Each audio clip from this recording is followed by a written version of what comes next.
Hey guys, welcome back to today's video. Today is Monday, May 29th, 2023, and today we are going to be talking about the 2024 election and future elections and the Democratic Party's firewall that they have built up over the past few elections that allows them such a strong electoral map advantage over the Republican Party.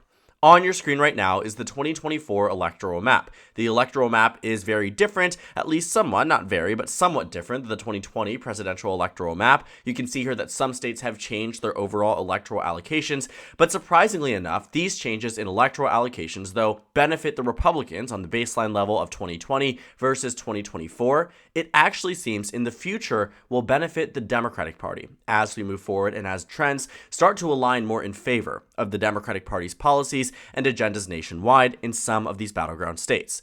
Now, to preface this before we get into it, I do want to recognize that the Republican Party is also making advancements. This is not to say that the electoral map is fundamentally advantageous towards the Democratic Party, but as it stands currently with our current state of both sides of the aisle, that Democrats do come out with the upper hand on the baseline. And I'll explain that throughout this video. So what we're going to be looking at are all of the states where Democrats have done quite well in over the past few years and why Republicans are going to have such a tough time at cracking it, at getting to that magic number of 270. And if you take a look at recent election results, you can see exactly why that might be. To begin, we are going to characterize all of the states that we would call safe Democratic states. These are states such as Maryland, New York, Massachusetts, Vermont, California, all of the states that are stereotyped as solid for the Democratic Party because in voting practice, they are. Republicans have no chance at victory at any of the states I have characterized thus far. This includes 181 electoral votes. Now, some arguments can be made that other states should be included on this safe characterization. States such as Colorado that recently voted for their Democratic governor and Senate candidate by double digits and voted for President Biden by 14 points in the last election. What that tells us is that while states already characterized are safe blue, that there could be an entrance of some more in future elections. But for right now, I'm most comfortable characterizing the 181 electoral votes on our screen currently.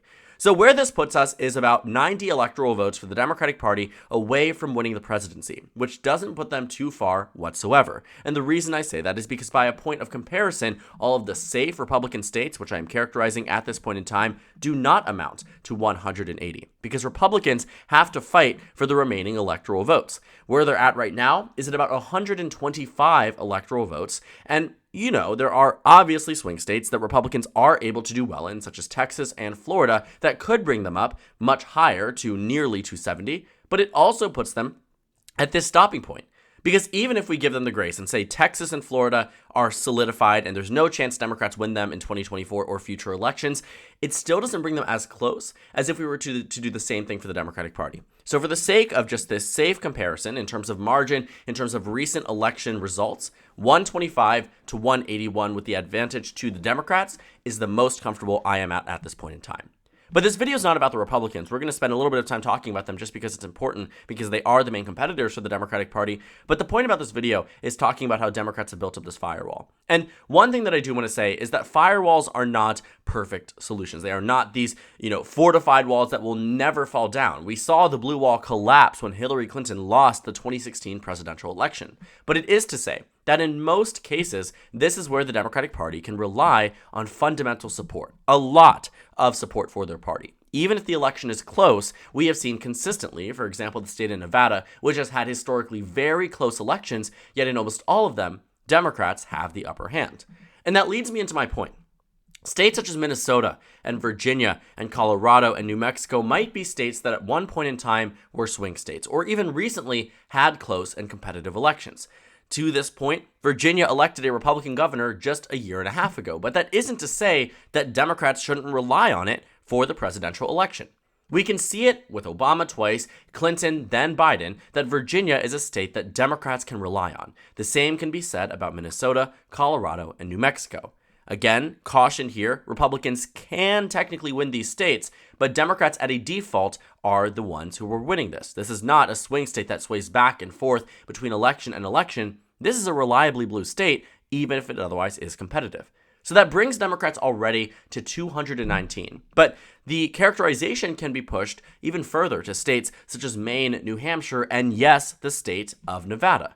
And where does that bring us? 231 electoral votes. One electoral vote off from where Hillary Clinton was in 2016.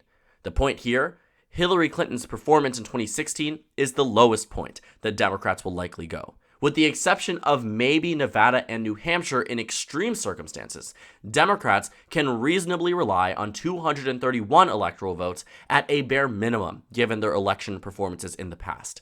Now, I will also say that these 231 doesn't have to come from the combination of Nevada and New Hampshire. You could start to see some of these states with a rapidly growing minority population, such as Arizona and Georgia, fill in these gaps, and that also needs to be discussed as well.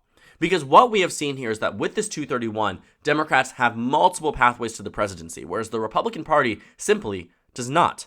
They could win the Rust Belt and lose numerous states that they won in the 2022 midterm elections, notably Arizona and Georgia. They won 2 Senate elections there, and they flipped the governor election in the state of Arizona from red to blue. But without those 2 states, Democrats can still win. Wisconsin, Michigan, and Pennsylvania can put the Democrats over the finish line. But what if a state such as Wisconsin decides to go red? Well, Democrats can make that up with Arizona, or they can make it up with Georgia, or potentially even, based off the growing population within the state, could make it up in North Carolina. What I'm telling you here is that because Democrats start off with this baseline of 231, and we're not done just yet, that because this is where they start, they have multiple avenues to the presidency. Now, Republicans still, by a default, are probably going to win Florida, Texas, Iowa, and Ohio. And that brings Republicans closer, but still not at 231. And given the past few election cycles, it's kind of difficult to see how Republicans walk back and revert back many of the state victories that they had before and do it again in 2024 when they have consistently lost or almost lost in a bunch of these elections from 2016 until now. I also do want to say that one thing we do have to recognize is that the Rust Belt is turning red, which means that Republicans do have an increased chance at winning there in future elections. But without North Carolina, Republicans still can't win the election without another state. You see, with Florida, Texas, Iowa, Ohio, Wisconsin, Michigan, Pennsylvania on their side, if they're not winning North Carolina, they're not winning the election, because if North Carolina goes blue, chances are Arizona and Georgia are also going blue. But we're getting a bit off topic here. I think, what I really wanted to show here was that the Republican Party still, while having some level of a strong electoral presence, does not have nearly as much of a strong electoral presence as Democrats do, because Democrats, quite frankly, over the past 3 election cycles, have done a very good job at branding themselves, even when they are otherwise viewed as these unpopular or, out-of-touch candidates. They still win elections. You can see it in 2022 when Democrats won in Wisconsin, Michigan, Pennsylvania, and Arizona in the governor election, or when they won in a number of states in the Senate election, when they won in Georgia, a swing state, when they won in Pennsylvania, flipped it blue, Arizona, Colorado, New Hampshire, Nevada. Those election results tell us that given the circumstances of the parties right now, given the style of candidates that Republicans run, Democrats do well. Which means in 2024, this is not only the baseline, but you can add in a few states. Because given that we are really ramping up for a Trump versus Biden rematch, you can see it in all of the mainstream polling, you can see it in all of the mainstream punditry, you can see it in the mainstream, overall results that we've seen from CPAC polls, from internal polls, whatever it might be. You are finding that Democrats opt for Biden and Republicans opt for Trump. And that is the rematch. That is the environment that we were building back up. And should that be the result, the firewall expands not only from 231, but to include Georgia and Arizona. Now, this might be something that people, really, really do disagree with. And I think there are a couple of arguments that I would make to it. For one, the style of candidate that won in Arizona and Georgia as a Republican are those similar to Brian Kemp. That though they may have some level of Trump policies because he represents the modern Republican Party, they are not the extreme candidates that we have seen propped up by Donald Trump. You saw on the same ballot that Herschel Walker lost the Senate election to Raphael Warnock, lost by 2 points across the state, nearly 3 points across the state, versus the governor election that Brian Kemp won by about 7-8 points. This result here, this 7.5% victory for Brian Kemp, again, was on the same ballot that gave Raphael Warnock the plurality of the vote and sent it to a runoff election, and the Democrats won big. Bigger than they did in 2021. What we saw here was that because Donald Trump had influence over the race, because he nominated a candidate that was not seen as moderate, but rather extreme, it pushed away a lot of voters from voting for them. The same case in Arizona. What we saw here was that Kari Lake lost the governor election. The Senate election went to Mark Kelly by 5 points. This is a swing state, for crying out loud. And Katie Hobbs, as much as she did well in this election, did not have a perfect campaign. She was criticized by many for having one of the weaker Democratic campaigns across the nation, including swing states, taken into account. My point is, Katie Hobbs did not run a brilliant campaign according to most pundits, yet ultimately ended up winning because the voters recognized that Kari Lake was too extreme for their state. So what I'm telling you now for 2024 is that should Trump be the nominee, and I think we can count on it at this point, Arizona and Georgia are two states that probably are still out of reach for the GOP, just as they were, and they didn't know it at the time, but just as they were in the 2020 presidential.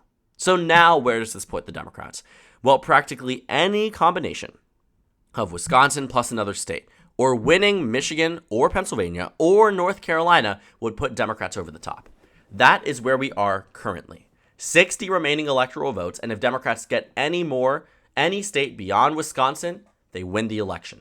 And to be fair, looking at the election results historically too, Wisconsin tends to be amongst the closer ones. Because if Wisconsin's going blue, Michigan probably is. Michigan's margin was significantly higher than in Wisconsin. Wisconsin was less than a point, Michigan was 3. Pennsylvania was decided by a point, but still larger than Wisconsin. Again, voters in Wisconsin seem to be harder to sway than the voters in Michigan and Pennsylvania. And in this situation, that benefits the Democratic Party very, very strongly.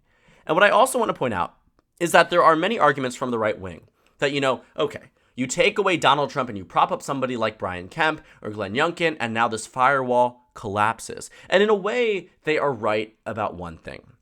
That if that was to be the case in 2024, I do not think this firewall would hold strong. I do not think if Doug Ducey was the Republican nominee for president, that Arizona would be a state I would consider to be part of the Democratic firewall. I do not think if Brian Kemp was the Republican nominee, that Georgia could be considered as a state. Even if it was Mitt Romney, I would take both of these states away from Democrats and reasonably suspect that it would go back to being a swing state and Republicans, in maybe some situations, would have the upper hand. But here's the problem. The demographic trends in these two states are not on the sides of the Republican Party.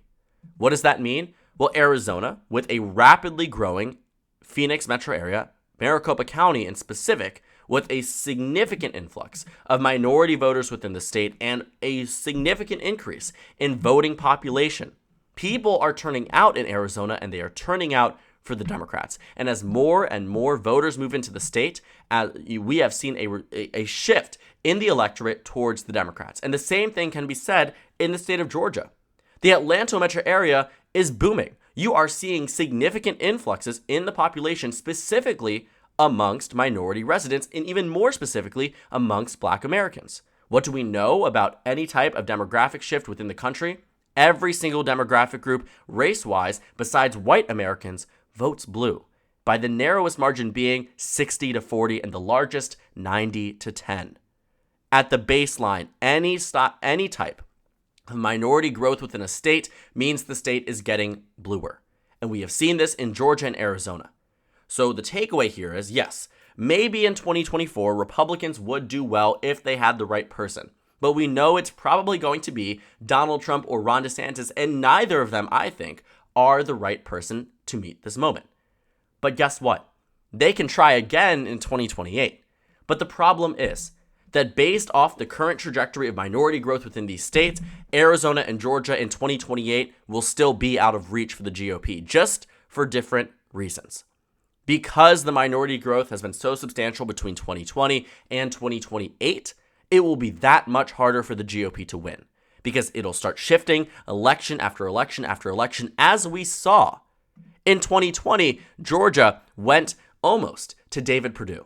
Then, in the runoff election, John Ossoff won, Raphael Warnock won by 2 points. Then, in an election year where Democrats were supposed to lose Georgia, the national environment was 6 points more Republican than it was in 2020, 10 points more Republican than it was in 2018, and Georgia still remained blue. This is a testament to what the growing minority population and voter mobilization efforts have done in the state of Georgia for Democrats, and why it is going to continue to increase the Democratic Party's vote share in these states. So this is why I result on this being a firewall here.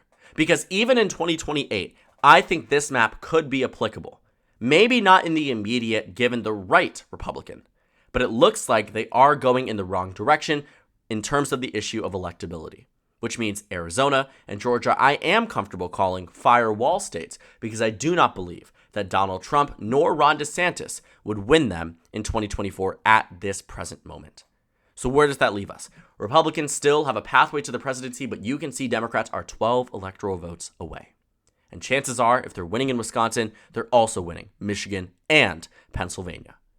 Point is, Democrats have a reasonable shot at winning the presidency, and it is higher than many other moments before. It's higher than what we would have seen as Hillary Clinton's firewall in 2016. Though they were working under the assumption that Wisconsin, Michigan, and Pennsylvania, we have now included other states that have been tried and tested Democratic strongholds. New Mexico, Colorado, even New Hampshire, even Nevada, states that Democrats maybe were not comfortable relying on before, Virginia included. These are states that now, with the ever-evolving electoral map, Democrats have in their pocket, which means they need to do a little bit more effort in the Rust Belt, and then they have the presidency.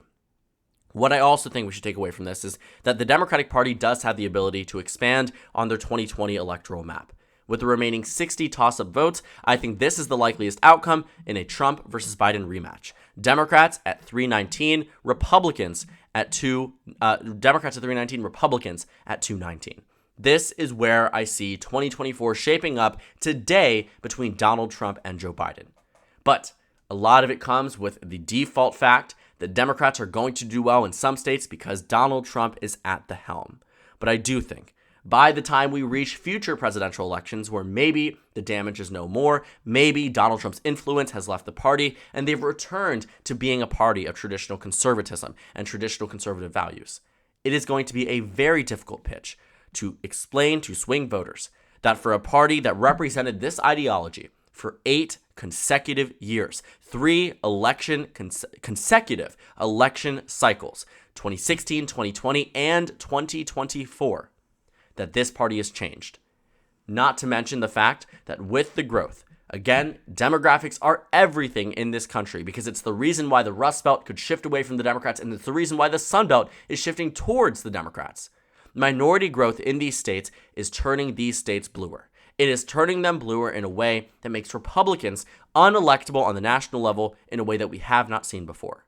This is not to discount the Republican Party's chances in future elections by a large stretch, but it is to say that we are seeing an electoral map shaping up to be very advantageous for the Democratic Party based off the current state of the parties today, based off where the parties stand for, based off what they're known for, and based off previous election history. Now, we could see a candidate like Donald Trump in the future shake this up entirely, completely rework our understanding of electoral politics and statewide politics in the Rust Belt region, in the Sun Belt region, yes. But in 99% of cases, we probably won't see that happen. What happened for Donald Trump in 2016 was a perfect storm. And perfect storms typically don't happen multiple times within a few decades. This realignment politically also seems to have been walked back as well. The Rust Belt hasn't gone red since this election. We have seen Democrats do well in 2018, winning double digits in these states. Then in 2020, Biden flipped them back. Then in 2022, Democrats win Pennsylvania by 5 in the Senate, 15 in the governor, 11 in the governor in Michigan. Keep Wisconsin blue when Republicans thought they were for sure going to win. The Rust Belt region, though realigned in 2016 in this shaking up of the election, is looking way more like a fluke than a traditional expectation for the GOP. That's also something to keep in mind as well. So we will see what happens in the 2024 election and beyond. As it stands currently, Democrats start off with a very strong electoral firewall, putting them at 259 electoral votes to the Republican Party's 219, assuming that they win all of the swing states on this map. 60 toss-up electoral votes that would decide the election. Democrats 11 electoral votes away from the presidency. Republicans way further down the line. So thank you guys so much for watching this video. Make sure to comment down suggestions below. Subscribe on the left if you haven't already, and check out the Instagram and Twitter. At the bottom left of the screen, there's also a Discord server for you to go ahead and join. On the screen, there's a video you can watch, and then a playlist for my 2024 election analysis videos. Again, thank you guys so much for watching, and I will see you all later today.